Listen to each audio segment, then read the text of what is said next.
નમસ્કાર મિત્રો, મારી યુટ્યુબ ચેનલમાં ફરી એકવાર આપનું હૃદયપૂર્વક સ્વાગત છે। આજનો ટોપિક છે મિત્રો કે જે લોકોને હાર્ટની બીમારી હોય, એટલે કે હૃદય તમારું વીક પડ્યું હોય, નબળું પડ્યું હોય, અથવા તમને એકાદ વખત હાર્ટ એટેક આવેલું હોય કે નળીઓ બ્લોકના કારણે તમને બાયપાસ કરાવેલું હોય કે સ્પ્રિંગ મુકાવેલી હોય, કે જે લોકોને નળીઓ બ્લોકેજ હોય કે કોલેસ્ટ્રોલનો પ્રોબ્લેમ હોય, એટલે કે લોહી જાડું થઈ ગયું હોય, ઘટ્ટ થઈ ગયું હોય અને લોહી પાતળું થવાની દવા લેતા હોય, કે જે લોકોને ડાયાબિટીસનો પ્રોબ્લેમ હોય, નિયમિત ડાયાબિટીસની ગોળી કરતા હોય, કે જે લોકોને હાઈ બીપીનો પ્રોબ્લેમ હોય અને હાઈ બીપીની ગોળી કરતા હોય, તો એવા તમામ લોકોએ ખાસ ચેતી જવાની જરૂર છે, કારણ કે એવા લોકોને ગમે ત્યારે હાર્ટ એટેક આવી શકે છે। મેં હમણાં જ એક વિડીયો જોયો, વરરાજા ઘોડી ઉપર બેસી અને જાન લઈને નીકળે છે અને અચાનક એમને ઘોડી ઉપર બેઠા બેઠા હાર્ટ એટેક આવ્યું અને આમ તરત જ ત્યાં મરી ગયા, લગ્નના મોડવે પણ પહોંચ્યા નહીં। બીજો મેં વિડીયો જોયો તો લગ્નની અંદર કન્યા ફેરા ફરતી હતી અને ફેરા ફરતી વખતે કન્યાને હાર્ટ એટેક આવી, ચક્કર આવ્યા, પડી ગઈ અને હાર્ટ એટેક આવ્યું અને ત્યાં એનું મોત થઈ ગયું। એક વિડીયો મેં એવો જોયો કે ભાઈ જિમમાં ગયા હતા કસરત કરવા માટે અને જિમમાં કસરત કરતાં કરતાં હાર્ટ એટેક આવીને ત્યાં મરી ગયા। માત્ર 22 વર્ષ 32 વર્ષની વાત કરું છું। એક ભાઈ તો હમણાં નવરાત્રિ પૂરી થઈ એટલે દશેરાના દિવસે જમણવાર હતો સોસાયટીમાં અને યજ્ઞ હતો એક જગ્યાએ, તો યજ્ઞની અંદર જમણવાર હતો, બધા બેઠા હતા સ્વાદના ટાઈમે 4:30-5 વાગ્યાના ટાઈમે। તો એમને કહ્યું કે મને થોડુંક દુખાય છે તો હું ઘરે જઈને આવું। તો ઘરે ગયા એટલામાં તો ત્યાં ઢળી પડ્યા, એમને હાર્ટ એટેક આવ્યું અને ત્યાં મરી ગયા। વરકન્યા ફેરા ફરતા હતા અને એ વખતે કન્યાની માતાને બેઠા બેઠા ત્યાં હાર્ટ એટેક આવ્યું અને એ મરી ગયા। એટલા પણ હાર્ટ એટેકના આપણે બનાવો જોઈ રહ્યા છીએ, એ ઘટનાઓ જોઈ રહ્યા છીએ। નાની ઉંમરમાં ક્યાંક ને ક્યાંક અમુક લોકોને નાની ઉંમરમાં હાર્ટ એટેક આવે છે, અમુકને 42 વર્ષની ઉંમરે આવે છે, કોઈને 52 વર્ષની ઉંમરે આવે છે। તો નાની ઉંમરમાં હાર્ટ એટેક આવે છે તો એવા લોકોએ ખાસ ચેતી જવાની જરૂર છે। તમને હાર્ટનો પ્રોબ્લેમ હોય, નળીઓ બ્લોકેજ હોય, લોહી જાડું થઈ ગયું હોય એટલે કે ઘટ્ટ થઈ ગયું હોય, કોલેસ્ટ્રોલનો પ્રોબ્લેમ હોય કે હાઈ બીપીનો પ્રોબ્લેમ હોય કે ડાયાબિટીસનો પ્રોબ્લેમ હોય, એવા લોકોએ આ 4 વસ્તુનું સેવન બિલકુલ કરવાનું નથી। જો તમારે તંદુરસ્ત અને નિરોગી રહેવું હોય અથવા અચાનક હાર્ટ એટેક ના આવે એનાથી બચવું હોય તો આ 4 વસ્તુનું સેવન તમારે બિલકુલ કરવાનું નથી। જીવન જીવો ત્યાં સુધી। નંબર 1, સફેદ મીઠું।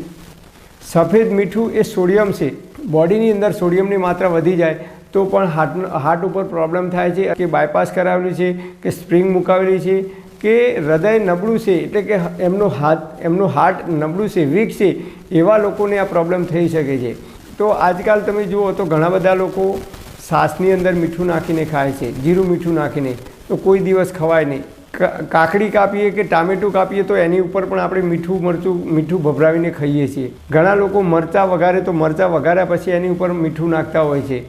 તો જેટલી પણ આપણે સલાડ બનાવીએ છીએ તો એની ઉપર પણ મીઠું નાખીને ખાઈએ છીએ। તો ઉપરથી જેટલું પણ મીઠું ભભરાવીને કાચું ખાવામાં આવે છે એ આપણા બોડીની અંદર સોડિયમની માત્રા વધારે છે। મીઠું એટલે સોડિયમ છે, એટલે એમને વધારે પડતું મીઠું અને કાચું મીઠું તો સદંતર બંધ કરવું જોઈએ।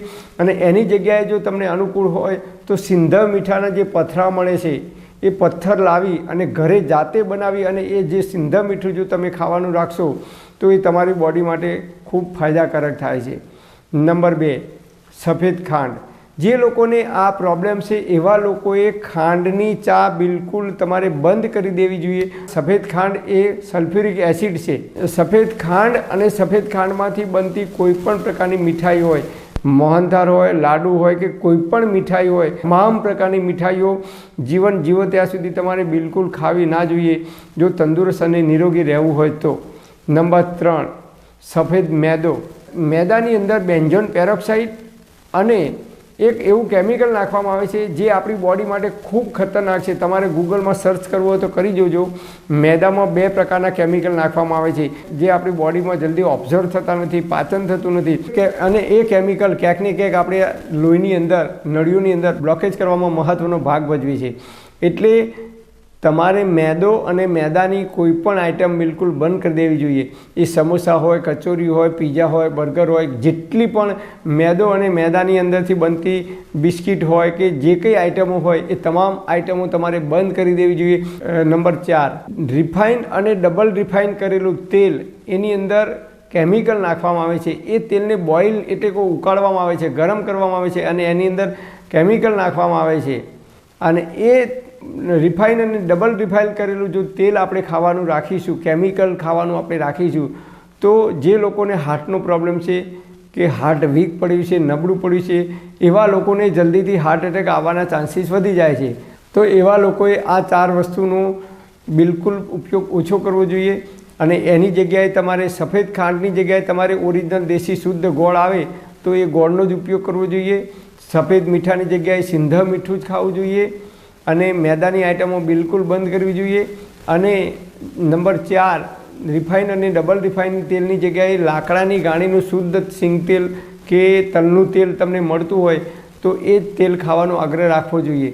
તો જે લોકોને હાર્ટનો પ્રોબ્લેમ છે એવા લોકોએ આ 4 વસ્તુનો ઉપયોગ બિલકુલ બંધ કરી દેવો જોઈએ.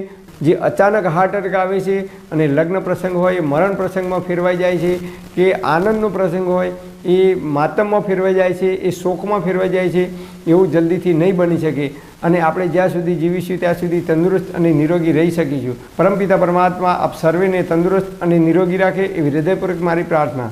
Thanks for watching my video. Thank you.